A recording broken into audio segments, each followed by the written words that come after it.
네, 안녕하세요. 네, 녹화 강의 시작하도록 하겠습니다. 오늘은 7장 디멘션 리덕션 강의를 진행하도록 하겠습니다. 네, 어제 제가 좀 가정에 좀 아무튼 좀 응급한 일이 좀 생겨가지고 오늘은 녹화로 진행한다는 점 좀 양해 부탁드리겠습니다. 네, 그래서 오늘 배울 거는 조금 이제 달라지는데요. 지금까지 슈퍼바이스 러닝 했다면 오늘 언슈퍼바이스 러닝을 좀 배워보도록 할 겁니다. 그래서 디멘션 리덕션이라는 걸 좀 보는 건데, 디멘션 리덕션은 왜 필요하냐? 우리가 차원 축소라고 한국말로는 얘기해요. 그래서 우리가 굉장히 크고 높은 디멘션, 그러니까 디멘션이라고 하면 보통 우리가 데이터가 막 이런 형태로 있잖아요. 이게 여기에는 데이터 샘플들이 이렇게 있고 여기 컬럼들이 이렇게 있는데, 컬럼들이 엄청나게 많은 형태의 데이터를 우리가 피처가 너무 많은 이것을 하이 디멘셔널 데이터라고 하는데, 그 데이터를 다룰 때 어떻게 하면은 그렇게 너무 하이 디멘션에 조금 처리가 어려우니까 그런 것들을 좀 낮춰가지고 좀 엑기스의 피처만 뽑아가지고 하는 그런 형태들을 우리가 이렇게 디멘션 리덕션을 필요하다라고 얘기합니다. 그래서 보통 우리가 시각화, 왜냐면 인간은 또 3차원, 2차원, 3차원 이상 못 보잖아요. 그래서 데이터를 좀 눈으로 볼 때도 차원 감소가 필요하고, 아니면은 뭐 노이즈를 빼거나, 아니면은 뭐 다양한 여러 가지 좀 뭐 겹치는 변수를 좀 제거하거나 뭐 이런 것들을 할 때 필요한 거라고 봐주시면 될 것 같습니다. 네, 그래서 그 다음에 나오는 게 PCA라고 이제 대표적인 방법 이제 하나씩 좀 보도록 하겠습니다. 그래서 PCA 같은 경우는 Principal Component Analysis라고 얘기를 하는데요. 여기 같은 경우는 기본적으로 우리가 원래 가지고 있던 피처들이 있을 때 그 피처들을 리니어하게 좀 엮어가지고 새로운 뉴 피처들을 찾는 형태라고 보는 거예요. 근데 걔는 특징이 statistically uncorrelated라고 해가지고 피처들끼리 서로 상관이 없는 것들끼리 묶는 거라고 봐주시면 될 것 같습니다. 그래서 보면은 PCA 같은 경우에는 우리가 변수가 있다면 변수들끼리 좀 겹치는 부분들이 있을 거 아니에요. 예를 들어서 뭐가 있을까요? 뭐 회사 데이터라고 치면은 뭐 영업 이익과 뭐 매출이랑 뭐 이렇게 몇 개 있을 거 아니에요. 근데 그 중에 상당수는 사실은 비슷한 내용을 얘기하고 있거든요. 그래서 그렇게 좀 겹치는 그런 것들을 좀 제거해가지고 좀 인디펜던트한 형태로 차원의 데이터를 뽑아내는 거라고 봐주시면 될 것 같습니다. 그래서 보면은 PCA는 오토로거널 프로젝션 데이터들 가지고 프로젝션을 시켜가지고 데이터를 로어 디멘셔널에 보내는 그러한 형태라고 봐주시면 될 것 같습니다. 자, 그러면은 여기 PCA에서 이제 근본적으로 좀 생각해 볼 게 몇 가지가 또 있는데요. 그래서 PCA에서 생각을 해야 되는 게 그럼 우리가 변수를 데이터가 있을 때 이 데이터를 가장 잘 설명할 수 있게 새롭게 변수를 만드는 거예요.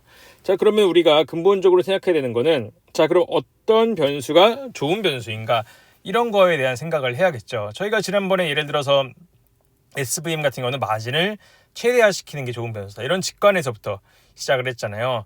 자, 그럼 이렇게 PCA는 그러면 어떤 직관으로 어떠한 데이터가 좋은 데이터인가를 가지고 얘기를 한다고 해볼게요. 자, 그러면은 예를 들어서 지금 한번 좀 보도록 하겠습니다. 자, 그럼 예를 들어서 우리가 데이터가 예를 들어서 가로로 이렇게 쫙 이렇게 있어요. 이렇게 있으면은, 자, 이렇게 데이터가 퍼져 있는 데이터를 한번 해보도록 할게요. 그럼 이 데이터를 설명하는 축이 이렇게 이 가로축과 세로축이 있잖아요. 그러면 가로축과 세로축에서 어떤 게 더 이 데이터를 잘 표현할 수 있을까를 생각을 해보면은 이 가로축이 더 중요하다는 거를 좀 깨달을 거예요. 왜냐하면은 그냥 데이터만 봐서 가로로 봤을 때 이쪽으로는 굉장히 뭔가 데이터들이 많이 퍼져 있죠. 그래서 어떻게 보면은 두 변수 중에서 데이터를 조금 구분할 수 있는 오른쪽 데이터가 조금 더 좋은 데이터다. 조금 좋은 데이터라 하긴 뭐랄까, 조금 더 이 데이터에 대한 데이터 샘플들 하나하나를 잘 설명할 수 있는 데이터다라고 생각을 하는 거예요. 자, 그래가지고 데이터가 예를 들어서 이러한 형태로 있으면 우리가 이런 형태로 이렇게 데이터가 움직이는 방향의 축으로 데이터를 해석하는 것이 좋다라는 직관에서 시작을 합니다. 그럼 여기서 봐야 되는 거는 우리가 베리언스, 그래서 이거는 어떤 거냐, 그쪽 방향으로 베리언스, 분산이 가장 큰 방향으로 데이터를 해석하는 게 가장 좋다. 그래서 이게 데이터가 가장 구별되는 그런 축이 가장 정보가 많은 축이고, 그것이 바로 분산이 큰 축, 분산이 큰 방향이라고 얘기를 하는 거예요.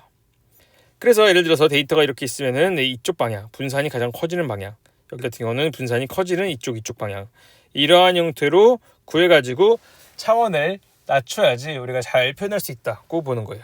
물론 차원을 다 사용하면 좋겠죠. 근데 우리는 차원을 낮춰야 되니까 차원을 낮추자면은 어쩔 수 없이 적당한 방향을 골라가지고 해야 되는데, 그 방향 중에 가장 좋은 방향이 여기서 얘기하는 분산을 가장 크게 키우는 방향이다. 이러한 형태로 이야기를 할 수 있을 것 같습니다.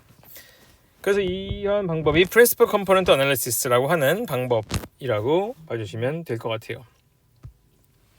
자, 그럼 일단 용어를 좀 보도록 할게요. 그럼 왜 Principal Component Analysis, 왜 PCA냐라고 하면은, 일단은 PC라고 하는 이 Principal Component라고 하는 것에 대한 정의를 좀 보도록 하겠습니다. 이거에 대한 정의를 보면은 orthogonal은 직교죠, 수직이죠. 직교, 수직 하는 방법인데, 그래서 데이터의 분산을 가장 잘 잡을 수 있는 것들과 사이에서 오소고널한 디렉션 방향이다 라고 이야기를 하는 거예요. 그래서 보통 데이터가 이렇게 있으면은 가장 데이터의 분산이 큰 방향을 첫 번째 프린시플 컴포넌트라고 하고, 거기에 오소고널 하면서 가장 큰 방향을 두 번째 PC. 그래서 이런 형태로 다양한 형태로 많은 PC 이 프린시플 컴포넌트로 우리가 데이터를 좀 설명하는 그러한 형태라고 봐주시면 될 것 같습니다. 그래서 데이터 같은 경우는 아래에 있는 것처럼 이렇게 아래 n to the d, 그래서 데이터 샘플은 n개고 d 차원이 있는 그런 형태라고 볼 수 있겠고, 그래서 각각의 얘네들을 프로젝션 매트릭스로 해가지고 V1부터 VP까지 나오는데, 얘네들을 어떻게 이제 잘 구해야 하겠죠. 자, 그래서 가장 큰 직관, 분산이 큰 게 좋다. 그다음 두 번째 거는 분산 첫 번째 가장 큰 분산 잡았다면 거기에 직교하는 형태로 구해야 한다는 거고, 그 다음에 봐야 하는 게 얘는 어떻게 구하냐, 어떻게 해야지 얘를 구할 수 있냐라고 보는 거죠. 최적화의 문제로 바로 이어지게 됩니다. 근데 최적화의 문제는 사실은 뭐 크게 어려울 건 없어요. 그래서 보면은, 자, 우리가 데이터가 있을 때 데이터를 잘 설명할 수 있는 V라고 하는 이 방향으로 구해야 하는 거예요. 그럼 걔가 픽에 있으면 픽의 프린시플 컴포넌트라고 했을 때, 우리는 기본적으로 데이터는 기본적으로 센터드, 평균이 0으로 가정합니다. 왜냐하면은 분산을 설명하는 데 있어가지고 우리가 그냥 설명하면은 값이 무조건 스케일이 크거나 값이 큰 애들끼리 무조건 분산이 크게 나올 거잖아요. 그래서 그런 것들을 좀 무시하기 위해 가지고 우리가 보통 이렇게 평균을 0으로 잡아가지고 좀 잘 비교하게 이렇게 만듭니다. 자, 그래서 우리의 목적은 뭐냐? 우리는 데이터들 간의 샘플 베리언스를 가장 키우는 방향. 그래서 데이터를 프로젝션, 정사형을 시켰을 때 분산이 가장 크게 돼야 된다는 거예요. 원래 데이터가 있으면 데이터가 X라면은 걔를 정사형을 시키는 방향을 V라고 하죠. 그래서 우리는 X를 V로 정사형 시켰을 때, 그래서 여기가 정사형이죠. 이렇게 정사형을 시켰을 때 정사형을 시킨 거의 제곱, 분산. 이 분산을 정의하는 거예요. 그래서 분산을 정의하면 오른쪽처럼 수식이 나옵니다. 그래서 분산이 이렇게 나왔을 때, 이 분산을 얘를 최대화하는 방향 V를 구하는 거죠. 그래서 분산을 최대한시키는 방향인데, 근데 하나 생각해야 되는 게 제약 조건이 하나 있습니다. V끼리는 1이에요. 이거는 제약 조건인데, 이게 왜 제약 조건이냐면은 우리가 V 트랜스포즈 X 트랜스포즈 XV를 최대화하고 싶어요. 그럼 누가 봐도 이걸 최대화시키는 거는 V가 무한대로 가면 되잖아요. 근데 그게 아니라 V는 방향을 찾는 거기 때문에 방향 벡터 형태로 구해야 된다는 거죠. 그래서 V의 놈은, V의 제곱은 1이다 라고 하는 조건을 가지고 있어야 한다 라고 봅니다. 자, 그러면 이러한 형태의 문제를 풀어야 되는 건데, 자, 뭐뭐를 최대화하는데 어떤 거에 대한 제약 조건이 있는, 자, 이 경우 여러분들이 SVM에서 봤을 거예요. 그래서 이럴 때는 우리가 라그랑지안 펑션이라고 하는 것을 활용을 해가지고 우리가 이 목적 함수를 하나로 줄여가지고 진행한다고 말씀을 드렸습니다. 그래가지고 이 라그랑지안 형태로 바꿔가지고 문제를 푼다고 봐주시면 될 것 같아요. 그래서 하나로 문제를 풀면은 이런 아래와 같은 이런 형태가 나오게 되고, 이거를 최소화하는 문제를 구해야겠죠. 그래서 여기를 이제 최소화하는 문제를 하다 보면은 얘는 v에 의한 2차식이니까 v로 미분했을 때 0이 되는 지점을 찾다 보면은 뭐 이러한 형태의 수식이 바로 나오게 됩니다. 그리고 v로 미분한 그냥 그 형태라고 봐주시면 될 것 같아요. 그래서 이런 것들을 여러분들이 나중에 또 한번 유도는 해보면 좋을 것 같습니다. 자, 그래서 한번 다시 보자면은, 그래서 우리가 조금만 더 해볼까요? 그래서 얘를 유도하면은 이렇게 수식이 나오는데, 이 수식을 조금 더 자세히 한번 보자면은 오른쪽으로 보면은 이 CV는 람다 V 이런 형태로 나오는 거잖아요. C 같은 경우는 우리가 여기 지금 조금 제가 왔다 갔다 했는데 여기에 있는 이 부분을 C라고 하면은 CV는 람다 V라고 하는 람다 IV라고 하는 형태가 나오죠. 그럼 얘는 이 꼴 자체가 여러분들이 선형대수학을 배웠으면 아이젠 벡터를 구하는 꼴과 거의 똑같이 생겼다고 보는 거예요. 그래서 이 샘플에 대한 이 샘플들 데이터의 분산에 대한 코베런스 매트릭스에 대한 우리가 아이젠 벡터를 구하는 게 바로 PCA에서 그 방향을 구하는 것과 같다는 이런 형태가 나오게 됩니다. 그래서 아이젠 밸류 람다가 그 PC 방향으로의 분산값이라고 분산에 해당하는 값이라고 또 해석을 할 수가 있어요. 그래서 아이젠 밸류가 큰 값으로 이렇게 나오자 하면은 가장 분산을 가장 잘 설명하는 게 첫 번째, 두 번째로 잘 설명하는 게 두 번째. 이러한 형태로 돼 가지고 우리가 이렇게 일반적으로 구했던 아이젠 밸류, 아이젠 벡터를 구하는 방향으로 구하면은 거기에 해당하는 적당한 벡터를 구할 수 있게 된다라고 나올 수가 있겠습니다. 네, 그래서 그 다음에 조금 더 보자면요. 그래서 우리가 PC를 활용해서 이렇게 차원을 축소하고 뭐 이런 것들 좀 보면은 그래서 이렇게 데이터가 이렇게 쭉 이렇게 주어져 있을 때 그랬을 때 우리가 PC로 적당한 방향을 좋은 방향을 잡아가지고 이렇게 뭐 오른쪽도 예시 볼게요. 그래서 가장 큰 PC는 이렇게 PC가 이렇게 나오는 거죠. 근데 얘네들은 기존 그러니까 이 왼쪽에 있는 게 기존 변수인 거예요.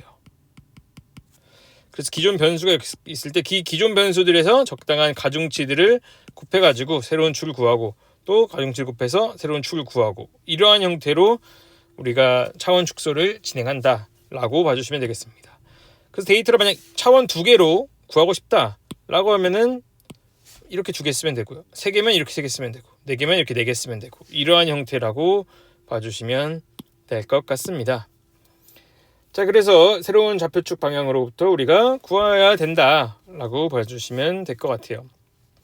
그래서 그 다음에 나오는 게 explained variance라고 하는 게 나오는데 여기 같은 경우는 뭐냐면 우리가 전체 그러면은 이 C에 해당하는 전체 값에 비해서 각각의 람다가 얼마나 표현을 하는지 이러한 형태로 그 전체 분산이 있잖아요. 그 분산의 몇 퍼센트를 우리가 이 PC라고 하는 것을 통해서 설명을 할 수 있는가 이런 것들을 좀 표현해주는 그러한 수치라고 봐주시면 될 것 같습니다. 그래서 보통은 이것을 보면서 적당한 값에서 좀 끊어서 보는 게 좀 핵심적인 형태라고 봐주시면 될 것 같습니다.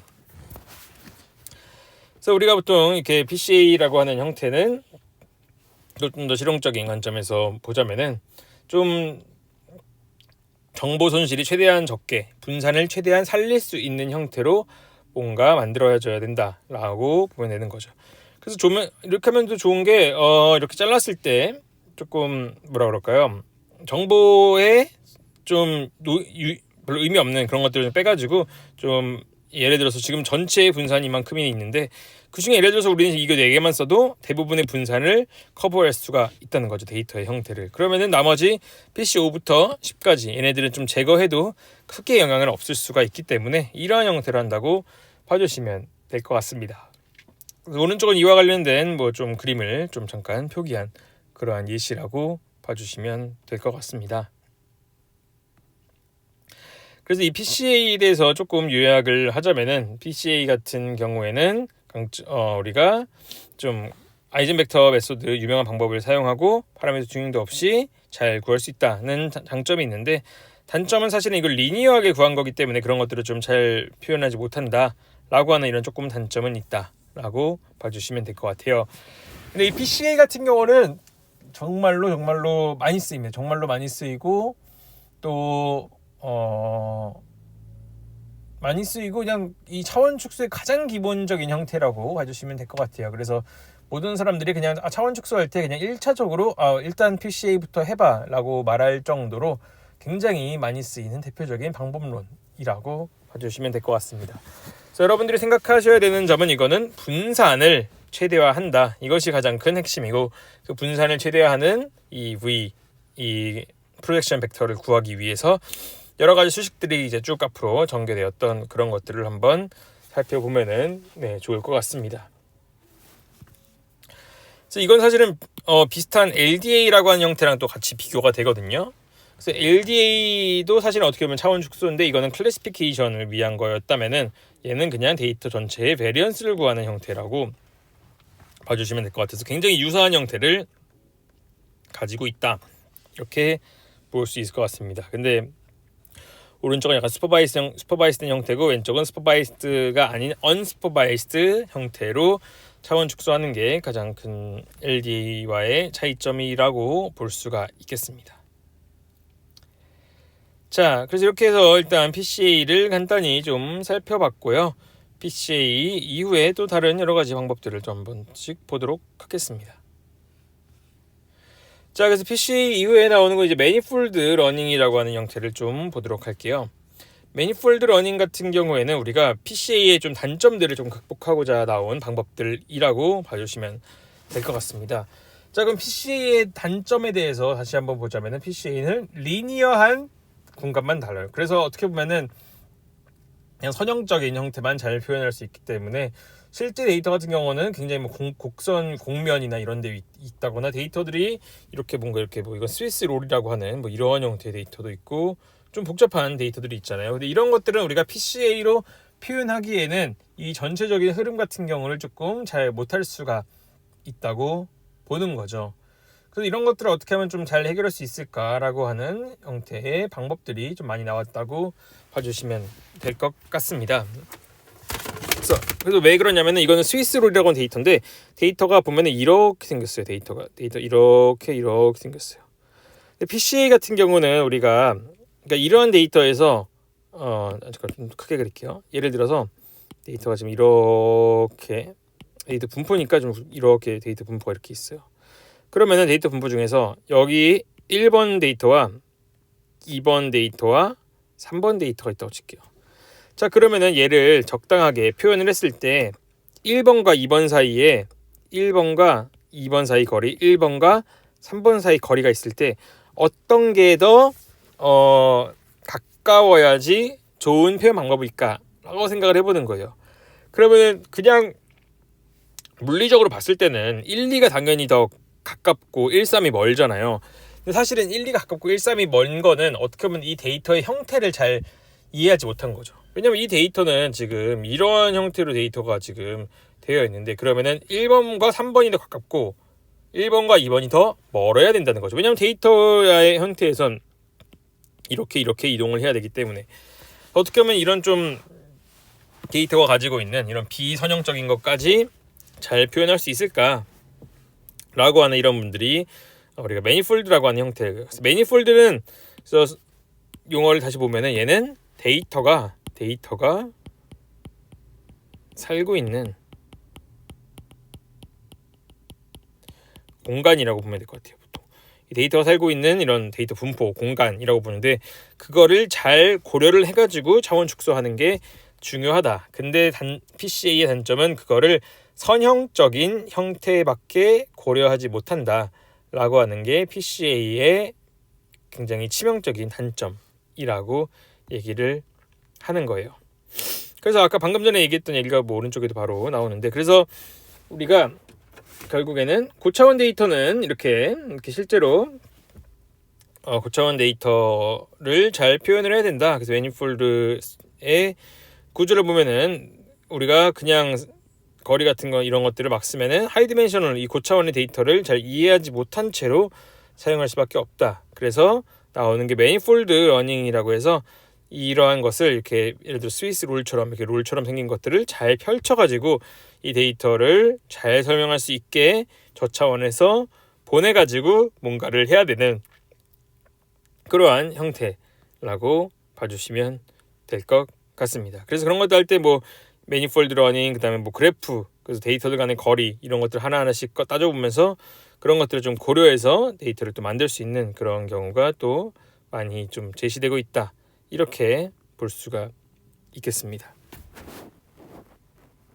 네, 그래서 PCA의 이런 한계점들이 이렇게 나오고 있다. 이런 것들을 또 봐주시면 될 것 같아요. 네, 그래서 나오는 게 그러면 이런 것들을 어떻게 하면 잘 처리할 수 있을까라고 했을 때 데이터를 이렇게 그러면은 이 그래프, 시뮬러리티 그래프라고 하는 것을 활용해 가지고 데이터를 잘 표현하는 그런 것들이 좀 제시가 되었습니다. 그래 가지고 예를 들어서 보면은 우리가 데이터들 간의 거리를 웨이트, 데이터들 간의 그래프를 그린 다음에 거기에 대해서 우리가 언다이렉티드 상방향의 그래프고 그 다음에 논네게티브 웨이트를 줘가지고 어떤 데이터나 어떤 데이터랑 가까운지 뭐 이런 것들을 좀 이제 설정을 한다고 봐주시면 될 것 같아요. 그래가지고 이 아래에 수식이 하나 나오는데요. 이 수식 같은 경우는 우리가 그 그래프를 그렸을 때 이 V 같은 경우 이 VI가 어떻게 보면 노드가 다른 노드랑 얼마나 강력하게 연결이 되었는지를 그런 것들을 좀 총합을 해가지고 데이터들 간에 어떤 것들이 가중해서 가까이 있고 인접하고 있는지 이런 것들을 좀 활용해가지고 데이터를 좀 표현하는 이런 것들이 그래프를 기반으로 매니폴드 러닝을 진행하는 대표적인 방법이라고 봐주시면 되겠습니다. 자, 그래서 그 다음에 나오는 게 결국에는 이런 것들을 가지고 그러면은 그래프를 만드는 게 두 가지 형태의 방법이 있는데요. 그 첫 번째 같은 경우는 이제 데이터들 간의 거리나 이런 것들을 하나씩 가까운 애들끼리 이렇게 넘어가서 보는 거잖아요. 그럼 데이터가 살고 있는 공간에 따라 가지고 내가 뭔가 움직이거나 거리를 판단하거나 이런 것들을 할 수가 있겠죠. 자, 그래서 이런 형태로 한다고 쳤을 때 두 가지 옵션 1과 옵션 2가 있는데요. 예를 들어서 데이터들 간의 거리가 뭐 입실론 어떤 특정 값 이하면은 무조건 연결하게 할 수도 있는 거고, 아니면은 k-nearest 가장 가까운 거리로 따져가면서부터 이렇게 미니폴드를 구하면은 우리가 조금 더 이런 구조 같은 것들을 얼마나 얘랑 멀리 떨어져 있는지 이런 것들을 새롭게 정의를 하면서 나갈 수 있다. 뭐 이렇게 이 부분을 좀 봐주시면 좋을 것 같습니다. 네, 그래서 한번 좀 더 이런 것들을 할 수 있는지 좀 구체적인 방법들을 좀 보도록 할게요. 그래서 나오는 게 이 MDS라고 하는 방법이 있습니다. MDS라고 하는 잠시만요. 잘못 눌렀는데. MDS라고 하는 이런 방법이 나오는데요. MDS 같은 경우에는 우리가 멀티디멘셔널 스케일링이라고 하는 방법인데, 얘 같은 경우는 우리가 점들 사이에 좀 거리만 디스턴스만 알고 있으면은 그 거리를 가장 잘 표현해 줄 수 있는 저차원의 좌표를 찾아주는 그러한 형태의 방법이라고 볼 수 있겠습니다. 그래서 예를 들어서 뭐 우리가 어떻게 보면은 이런 느낌이에요. 우리가 한국 도시가 있어요. 한국이 있으면은 한국에 여러 가지 도시가 있을 거 아니에요. 그러면은 도시 간의 거리만 알고 있어요. 예를 들어서 서울이랑 뭐 대전이랑 예를 들어서 130이고 뭐 대전에서 뭐 부산이 예를 들어서 뭐 200km고 뭐 이런 형태의 뭔가 있을 거 아니에요. 그러면은 한국의 예를 들어 대표 도시 간의 그 거리만 가지고 쫙 있을 때 대충 우리는 한국의 지도를 그릴 수가 있거든요. 왜냐하면 거리 정보 안에 상대적 위치가 있으니까. 그래가지고 이러한 거리를 기반으로 저차원에서 다시 복원해가지고 표현하는 그런 것들이 이제 MDS라고 하는 방법이라고 봐주시면 될 것 같아요.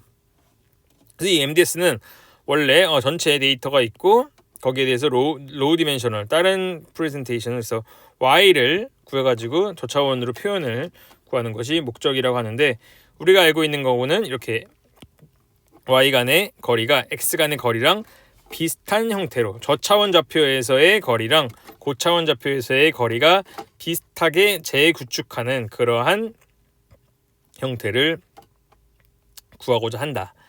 라고 하는 게 여기에 좀 큰 특징이라고 볼 수가 있겠습니다.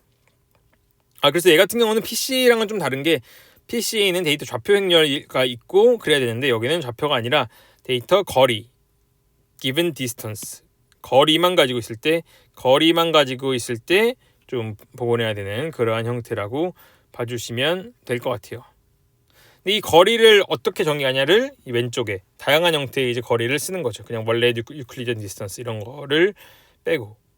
자, 그래서 우리가 좀 더 보도록 하겠습니다. 그러면은 어떻게 얘네들은 바로 이것만 가지고 좀 이것만 가지고 복원을 할 수 있는가, 이것을 좀 더 보도록 하겠습니다.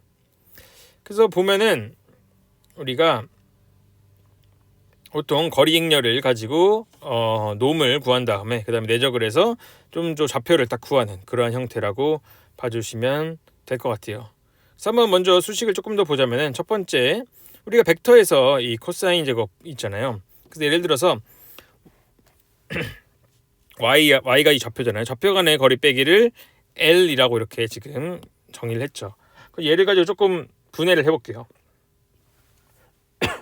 얘를 분해를 해보면은 우리가 이 수식을 이렇게 유도해서 풀어보면은 우리가 y제곱 또 yj제곱 그리고 두 가지 간에 같이 있는 이런 두 가지 값이 나온다고 봐주시면 될 것 같아요. 그래서 거리 정보를 조합해서 우리는 각각의 놈과 내적으로 얘네를 표현할 수 있다라고 나온 거예요.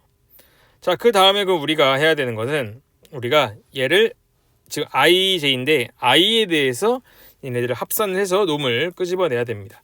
그래서 왼쪽에 있는 걸 보면은 결국에는 이것에 대한 i에 대한 모든 표현에 대한 거리를 이렇게 더해주면은 걔가 yi, yj 하고 더해지고 이렇게 쭉 더해지는데 뒤쪽에 있는 지금 보면은 이렇게 표현됐는데 뒤쪽에 있는 이쪽에 해당하는 yi에 대한 합 윗부분이 없어진 것을 볼 수 있어요. 왜냐하면 우리는 보통 yi의 평균이 우리가 yi의 합이 0이고 yj의 합이 0이 평균을 0으로 맞춰놨기 때문에 이 부분이 사라지는 것을 볼 수 있겠습니다.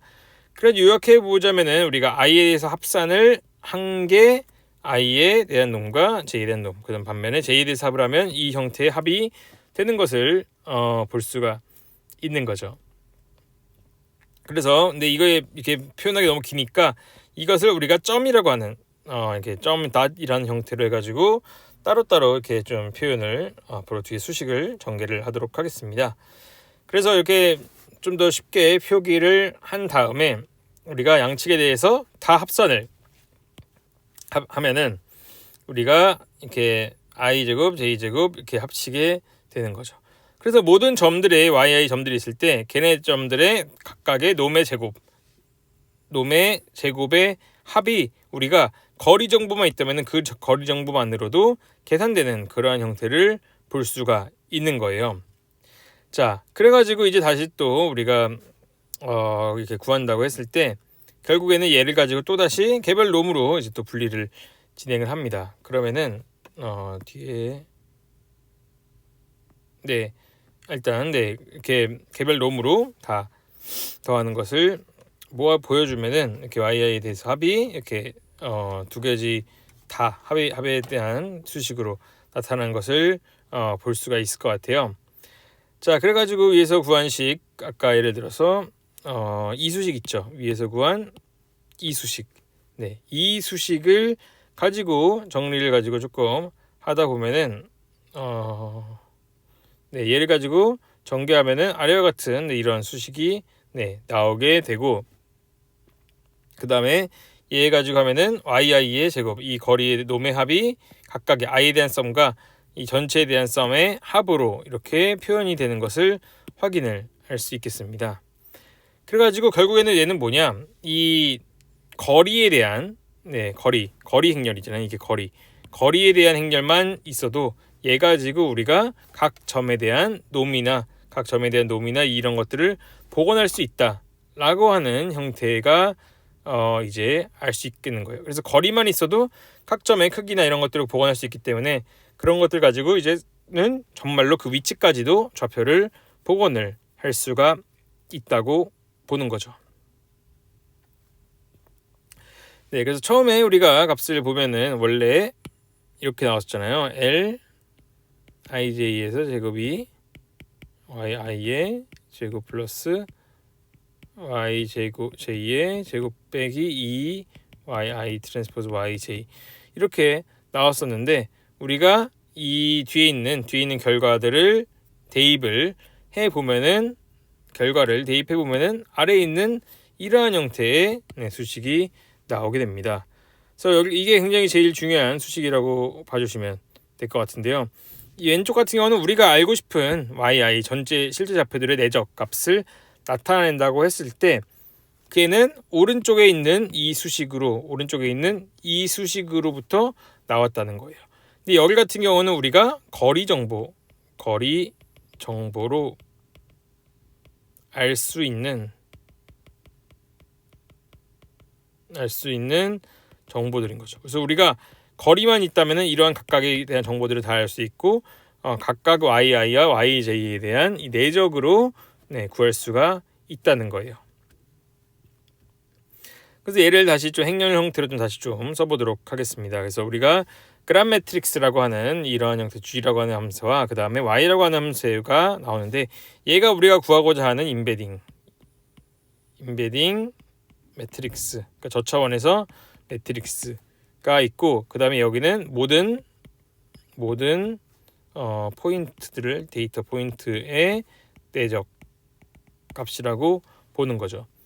그래서 우리가 지금 보는 게 우리가 근데 우리가 이 내적이니까 y 트랜스포즈 값인 거잖아요. 그랬을 때 우리가 g가 주어졌을 때 그러니까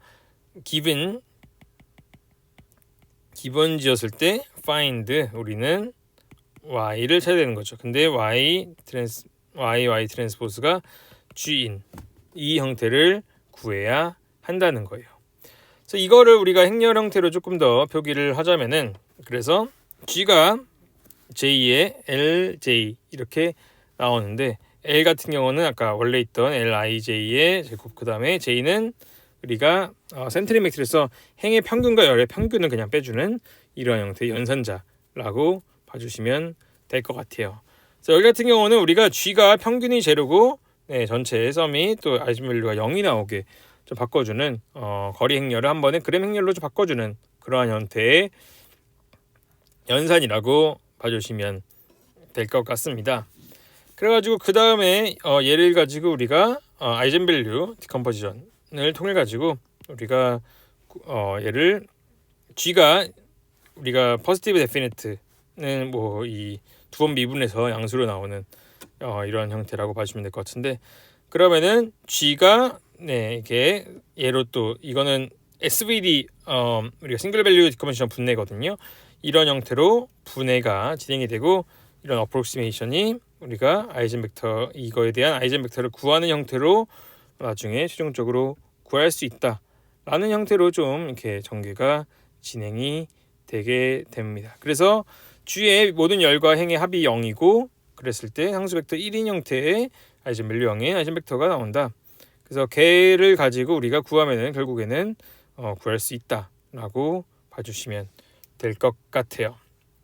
그래서 이 MDS 간단히 설명을 했는데 사실은 뭐 수식 전개 너무 좀 어렵죠. 수식 전개도 어렵고 한데 중요한 점은 얘는 우리가 거리를 가지고 좌표를 복원하는 그러한 형태의 방법론이라고 좀 봐주시면 좋을 것 같습니다.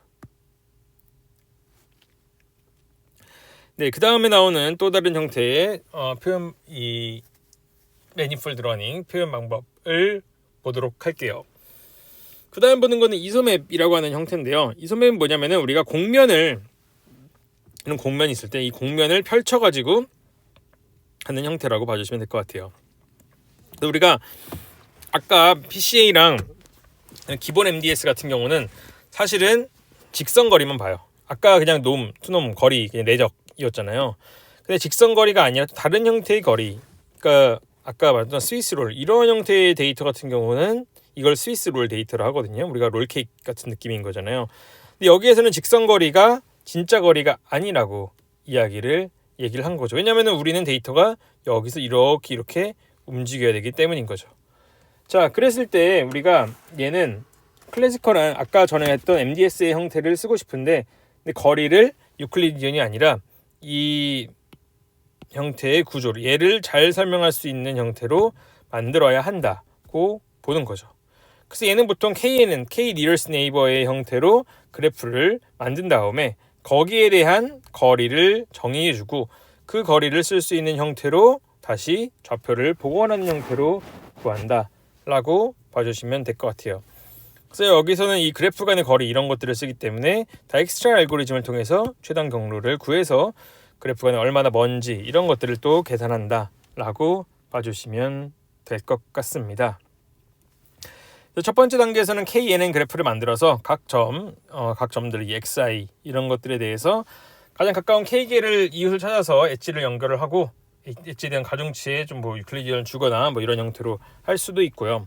그래서 구한 다음에 그래프 간의 최단 경로 거리를 계산해서 전체 간의 거리를 구한 다음에 그 다음에 앞서서 말한 MDS를 적용을 해서 적절한 저차원에서 이 데이터의 표현 공간을 찾는다 라고 봐주시는 게 이 이소맵이라고 하는 방법이라고 봐주시면 될 것 같습니다. MDS랑 똑같은데 우리가 정의를 어떻게 하니 거리 정의를 좀 다른 걸로 바꾼 그러한 형태의 방법론이라고 봐주시면 좋을 것 같습니다.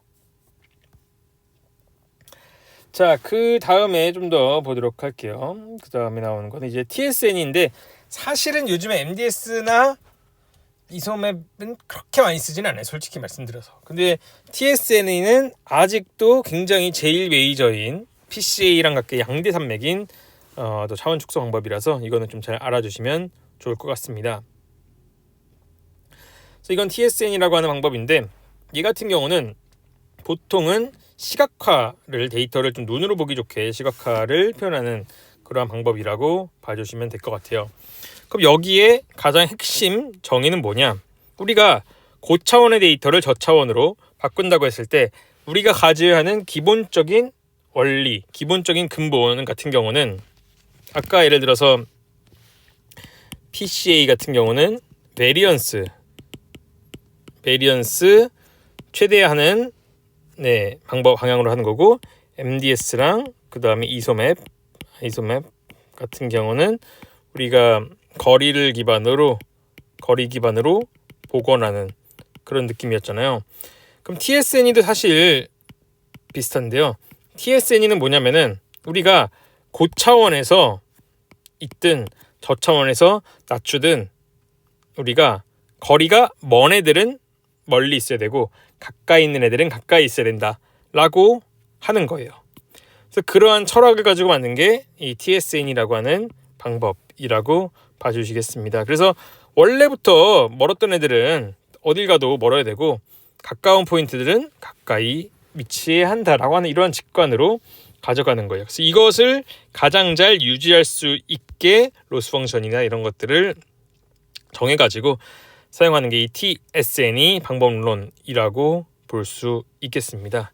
그래서 TSN이 같은 경우는 데이터 포인트 간의 랜덤한 레프레젠테이션인데 얘를 조금씩 움직이면서 원래 있던 피처에서 가까웠던 애들은 가깝게, 그 다음에 원래 있던 피처에서 멀었던 애들은 멀게 만들고 특별히 얘는 데이터를 시각화를 할 때 가장 많이 쓰인다라고 봐주시면 되겠습니다. 그래서 원래는 TSN이 나오기 전에 원래 SN이라고 하는 방법이 있었어요. 이 SNE 같은 경우는 고차원에서의 좀 유사도를 좀 확률의 형태로 좀 변환을 해가지고 각 X마다 각 J가 이웃할 확률 같은 형태를 가우시안의 형태죠. 지금 보면 가우시안 커널로 보내가지고 거기에 대한 소프트맥스로 정의를 해서 좀 표기하는 이 SNE라고 하는 형태가 있었어요. 그래서 고차원 원래 있던 고차원에서의 유사도가 있고요.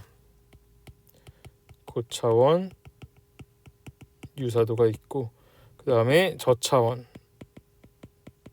저차원의 데이터들 간의 유사도가 있다면 얘랑 서로 비슷해지게 만드는 것이 SNE라고 하는 방법이 있었어요. 그래서 SNE는 이 둘 간의 KL 다이버전스라고 하는 형태를 줄이는 건데요. KL 다이버전스는 뭐냐? 확률 분포 간 차이를 측정해 주는 겁니다. 사실은 거리가 아니에요. 조금만 더 얘기하자면 확률 분포 간 거리가 아니라 확률 분포 간 차이입니다. 거리랑 차이가 뭐냐면 거리는 A에서 B 간의 거리인가 B와 A 간의 거리 이런 것들이 같아야지 거리라고 우리가 보통 쓰거든요. 근데 이 KL 같은 경우는 확률 분포가 얼마나 달라져 있는지 이런 것들을 보는 건데 얘는 P에서 Q까지의 거리, Q에서 P까지의 거리가 약간 수치가 다르게 나옵니다. 그래서 여기는 보통 차이라고 얘기를 하는데요. 뭐 근데 쉽게 그냥 거리라고 생각해도 큰 무리는 없습니다. 근데 가끔 이렇게 막 까다롭게 따지고 보면서 엄밀한 느낌의 거리는 아닌데 보통은 확률 분포 간의 약간 차이, 거리 이런 것들을 좀 의미하기 위해서 나온 거예요. 그래서 P 로그 Q분의 P 이러한 형태로 나오는데요. 그래서 이 둘 간의 KL이라고 하는 이 확률 분포가 차이를 좀 줄이도록 만드는 것이 줄여서 우리가 고차원과 저차원 간의 거리를 좀 좁히는 이러한 형태로 간다고 봐주시면 될 것 같아요. 그래서 P가 컨디셔널 프로버빌리티고 Q가 이거 있을 때 걔네들 간의 거리를 줄이도록 로스를 구해가지고 하는 것이 SNE라고 하는 방법이 원래 있었던 거예요. 이런 방법이 있어가지고 구하는데 그래서 얘는 이 KL 다이버전스 KLD라고 하는 형태로 코스트 펑션을 넣어가지고 이 P랑 Q랑 줄이고자 한다라고 하는 거죠. 근데 이렇게 했을 때 약간 좀 문제가 있었는데 KL이 약간 대칭이 아니고 이 P랑 Q 간의 값이 좀 크게 다르면은 P가 큰데 Q가 작거나 P가 작은데 Q가 크거나 이러면은 좀 페널티를 줘야 되는데 약간 그 두 페널티가 조금 일치되지 않은 좀 그런 문제가 좀 있긴 있었습니다. 근데 아무튼 그거는 뭐 장점이고 이런 형태로 고차원과 저차원을 비슷해지게 만들어야 된다. 근데 PQ가 서로 달랐다 라고 하는 게 약간 좀 차이가 있었던 거예요. 그래서 어떻게 보면은 P가 커요. 예를 들어서 P가 크고 Q가 작아요. 이거 같은 경우는 원래 데이터에서의 거리는 가까운데 멀리 놓는 거죠. 그 다음에 P가 작고 Q가 크다. 원래 데이터는 멀어 있는데 뭐 가까이 논다. 이 두 개 때 페널티를 주는 요소가 좀 달라가지고 처음에 이 SN이라고 하는 방법이 조금 한계가 있었어요.